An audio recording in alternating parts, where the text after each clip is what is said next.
राम राम जी। आत्म मंथन में आपका स्वागत है। अब मैं मूलांक 2 वालों के बारे में बात कर लेती हूँ। मूलांक 2 वालों के लिए स्प्रेड क्या रहने वाला है। अच्छा रहता है तो आगे बढ़ जाओ, ईश्वर का शुक्रिया अदा करना। नेगेटिव होता है तो मैं हूँ ना, आपको मोटिवेट कर रही हूँ, आपको समझा रही हूँ, आपको बता रही हूँ किस तरह से आपने आगे बढ़ना है और किस तरह से आपने अपने कामों पे इम्प्लीमेंट करना है। उपाय भी बताती हूँ और गुरु मंत्र भी बताती हूँ, तो आपको मालूम पड़ जाता है कि एक्चुअली ये वीक आपके लिए कैसा रहने वाला है। ठीक है ना। अब हम बात कर लेते हैं संडे की। संडे वाले दिन मुझे ऐसा लगता है कि कहीं ना कहीं कुछ ना कुछ आप यात्रा पे जा सकते हो, और लड़ाई मत करना, झगड़ा मत करना, ये चीज़ मैं आपको पहले से ही बता रही हूँ। कोई भी बात हो उसके ऊपर समझौता कर लेना, यानी कि एक ऐसा रास्ता निकाल लेना, बीच का रास्ता, जिससे ना तेरी ना मेरी, चल भाई बीच का रास्ता निकालते हैं। ठीक है। तो उसके साथ क्या होगा, झगड़ा आपके लिए जो है नहीं होगा। उसके बाद हम बात कर लेते हैं मंडे की। मंडे वाले दिन मुझे ऐसा लगता है कहीं ना कुछ जो है आपके लिए ऐसा रिज़ल्ट आ रहा है कि आपसे कुर्बानी मांगी जा रही है। ठीक है। तो कुर्बानी तो देनी पड़ेगी, लेकिन आप बिल्कुल देने को कुर्बानी राजी नहीं हो। कुछ कुर्बान करना पड़ेगा, कुछ अपनी तरफ से देना पड़ेगा, कोई चीज़ जो है दान करनी पड़ेगी, कुछ निकाल के देना पड़ेगा। लेकिन आप अपने मन में कह रहे हो भैया मेरा बिल्कुल नहीं कुछ भी देने का मन है, लेकिन यहाँ पे कुदरत आपसे निकालने को तैयार बैठी है कि लेना ही है। आप खूब दबा के ऐसे पैसे को अपने पास बैठे हुए हो कि ना भाई मैंने नहीं देना, मैंने नहीं देना, मैंने नहीं देना। लेकिन यहाँ पे तो सैक्रिफाइस करना ही पड़ेगा। आप ये कह रहे हो भैया मैं बहुत परेशान हो गया किसी को दे दे के। वो डेफिनेटली ये बिल्कुल सच्ची बात है कि आप सच में बहुत परेशान हो गए किसी को दे दे के, क्योंकि मैं अपनी साइड से कुछ डाल नहीं सकती इसके अंदर। जो कार्ड बता रहा है वो बता रहा है कि आपने सच में बिल्कुल बहुत ज़्यादा कुछ किया, लेकिन अब आप कुछ भी करने को तैयार नहीं। तो इच्छा आपकी, थोड़ा मेडिटेशन करना तो आपके लिए रिजल्ट्स बेटर रहेंगे, क्योंकि आप क्या कर रहे हो, ज़रूरत से ज़्यादा अपने दिमाग के ऊपर प्रेशर देते जा रहे हो। अगर इतना प्रेशर अपने दिमाग पे दोगे तो आपको ना अच्छा सूझेगा ना बुरा सूझेगा। आप लगातार जो है रोते कलपते और परेशान ही होते रहोगे। अब हम बात करते हैं ट्यूसडे की। ट्यूसडे वाले दिन मुझे ऐसा लगता है कहीं ना कुछ इस तरह का है कि आपको न्याय मिलता हुआ दिखाई देता है। आपके साथ न्याय जैसी कोई बात होती हुई दिखाई देती है, यानी कि आपको न्याय मिल रहा है। यहाँ शांत रहना, थोड़ा सा ईश्वर का ध्यान करना, अपनी डोर जो है उन पर छोड़ देना। ठीक है। अब यहाँ पर बात कर लेते हैं वेडनेसडे की। वेडनेसडे वाले दिन भी आपके पास एक चीज़ है, लेकिन दूर वाली किसी चीज़ को लेकर लगातार जो है इंसान को जैसे बस जो मिल गया वो तो साइड हो गया, उसकी तो कोई कदर नहीं है। लेकिन अब कदर किसकी है, जो नहीं मिला। तो हम क्या करते हैं, अब एक सपोज़ करो, हम जब माँ बाप जो होते हैं हमारी शादी करने के लिए कभी पहले कहते हैं बच्चे की पढ़ाई हो जाए, पढ़ाई हो जाए, पढ़ाई हो जाए। जी पढ़ाई हो गई। अब बच्चे का अच्छा करियर हो जाए, करियर हो जाए, करियर हो जाए, करियर हो गया। अब उसके बाद हम कहते हैं अब शादी भी हो जाए। मतलब ये ह्यूमन नेचर है। जब एक चीज़ हम उसके लिए प्रेयर करते हैं, एक स्टेप आगे रखते हैं, मेहनत करते हैं उसके लिए, तो चाहते हैं ये हमें प्राप्त हो जाए। लेकिन उसके बाद हम फिर ये कोशिश करते हैं, फिर अगली चीज़ के लिए चेष्टा करने लग जाते हैं कि ये कोशिश करने लग जाते हैं अब ये हमें मिल जाए। ठीक है। उसके बाद बच्चे की शादी हो गई, अब उसके बाद भैया बच्चे भी हो जाएं इसके घर में। अब बच्चे हो जाएं तो अब उनको भी करियर अच्छा मिल जाए, उनका भी बढ़िया इस्टेब्लिश हो जाए, उनकी हेल्थ अच्छी रहे।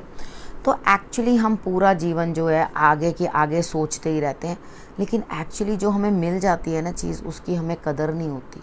कितनी बार हम कहते हैं अरे नहीं भैया ये मिल जाए, बस मिल जाए। उस चीज़ की कदर कब तक, जब तक वो चीज़ मिली नहीं। जिस दिन वो चीज़ प्राप्त हो गई उस दिन उसकी कदर ख़त्म, तो फिर वो स्टोर रूम में पड़ी हुई है। ठीक है। कहने का अर्थ है फिर उसकी तरफ इतना ध्यान नहीं है, फिर अगली चीज़ की तरफ ध्यान चला जाता है।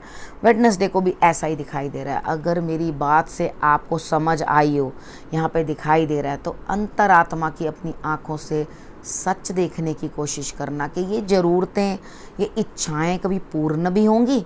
ठीक है। तो यहाँ पे अपने आप को, आप जिस चीज़ को पाने के लिए जी जान लगा रहे हो, थोड़ी देर अपने अंदर भी झांक लो। यहाँ पर आपको कार्ड्स बोलते हैं खुद बैठकर अपने अंदर झांको। खुदा तो आपके अंदर ही है, ईश्वर तो आपके अंदर ही है। कस्तूरी कुंडल बसे मृग ढूंढे बनमाही, ऐसे घट घट राम है दुनिया ढूंढत नाई। तो अंदर ही है हमारे जो है वो कस्तूरी की खुशबू है। तो वो तो ईश्वर को तो खुद ही ढूंढना पड़ेगा अपने अंदर। बाहर धक्के खाने से या बाहर भटकने से ईश्वर प्राप्त नहीं होते। ठीक है, उसके बाद बात करते हैं थर्सडे की। थर्सडे वाले दिन यहाँ मुझे ऐसा लगता है कि आपके लिए दिक्कतें तो हैं, मुश्किलें तो हैं, जो इनको अकेले ही आपको हैंडल करना पड़ता है। ठीक है, ये बहुत बड़ी बात है कि काफ़ी काम जो है आपको अकेले हैंडल करने पड़ते हैं। तो कोई दिक्कत नहीं है, थोड़ा सा काम करो और अपने टारगेट को अचीव कर लो। कुछ नुकसान भी झेले, कुछ फ़ायदे भी आए, तो अब थोड़ी सी दिमाग लगाओ, अपना बुद्धि लगाओ, वाणी का प्रयोग करो। ठीक है, और उसके बाद उस चीज़ को पालो, प्राप्त कर लो। ठीक, उसके बाद बात करते हैं फ्राइडे की। फ्राइडे वाले दिन लगता है कुछ ना कुछ गड़बड़, आपको यहाँ पर कुछ ना कुछ रिलेशनशिप्स में प्रॉब्लम आती हुई दिखाई देती है, मान सम्मान घटता हुआ दिखाई देता है, और ऐसा दिखता है कि आपके लिए कुछ ना कुछ प्रॉब्लम है। ठीक है, यानी कि आपको एकदम झटके से लगेगा अरे भैया ये क्या हुआ, लेकिन आप अपनी बड़ी समझदारी के साथ काम करना और अपने शत्रुओं को एकदम तरीके के साथ संभाल लेना। शत्रुओं को कह रही हूँ, मित्रों को नहीं।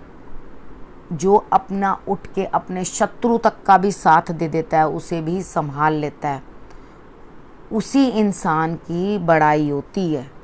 दोस्तों के साथ तो सारे ही बैठ के हंस खेल लेते हैं, अपने शत्रु को जरा नियंत्रण करके दिखाओ ना, तो यहाँ आप अपने शत्रु को भी नियंत्रण करते हुए दिखाई देते हो। फ्राइडे वाले दिन करना क्या है, अपने घर के वेस्ट पोर्शन की, वेस्ट डायरेक्शन में सफाई अपने आप करना। उस जगह की विशेषकर उस दिन अच्छे से सफाई कर देना, और उसके बाद 3 बार माथा टेक लेना और माथे पर केसर का तिलक लगा लेना।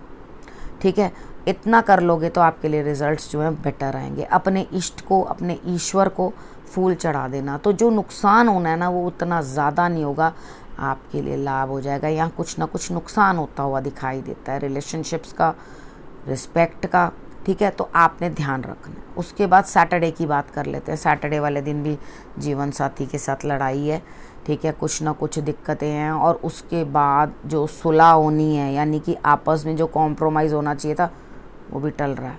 अभी बात नहीं कर रही मैं, अभी मुझे कुछ लेना देना नहीं है, अभी मुझे कोई मतलब नहीं है। यानी कि आप अपने पार्टनर के साथ या किसी न किसी के साथ युद्ध करते हुए दिखाई देते हो, लड़ाई करते हुए दिखाई देते हो। तो अच्छा है, शुक्रवार छोड़कर शनिवार वाले दिन लड़ लिया करो, वो ज़्यादा बेहतर है। ठीक है, लेकिन यहाँ पर क्या है, आपकी सुलह पोस्टपोन होती हुई दिखाई देती है। तो आपने करना क्या है, आपने साउथ ईस्ट डायरेक्शन के अंदर जो है आपने धूप जला के रख देनी है, जोत जगा के रख देनी है, तो आपके लिए रिजल्ट्स बेटर होंगे। ठीक है, तो आप जब जोत जगा दोगे, कोई तीसरा आपके घर में आग लगाने का काम नहीं करेगा। ठीक है, तो यहाँ पर आपने क्या करना है, चीज़ों को संभलना है, मतलब समझना है और फिर संभलना है। ठीक है, अब मैंने सैटरडे तक की आपको प्रेडिक्शन बता दी है। अब मैं आपको बताने लगी हूँ गुरु मंत्र। अब गुरु आपके लिए क्या कहते हैं, वो कहते हैं अंदर से नेगेटिविटी जो है उसको रिलीज़ कर दो, छोड़ दो, उसको अपने अंतर से निकाल कर उसको बाहर फेंक दो कहीं। अगर आपने उसको अपने अंतर से निकाल कर बाहर फेंक दिया तो आपके लिए रिजल्ट्स अच्छे आएंगे, क्योंकि जितना भी हमारे घर में भी कबाड़ होता है उसे हम अपने पास थोड़ी ना संजो के रखते हैं, उसे हमें बाहर निकालना ही होता है। जब हम एक पुरानी चीज़ बाहर नहीं निकालेंगे तो नई के लिए जगह नहीं बनती। नई के लिए जगह बनाओ, पुरानी को दरकिनार करो।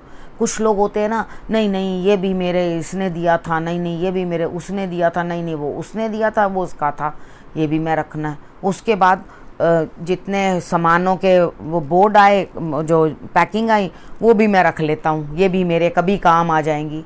तो उतनी तो कभी किसी के पास जगह नहीं होती जो इतनी चीज़ें काम आ जाएं। तो क्लटर मत करो अपने आसपास, गंद को उसे बाहर निकालने की कोशिश करो, क्योंकि उसे जमा कर करके कोई लाभ नहीं होता।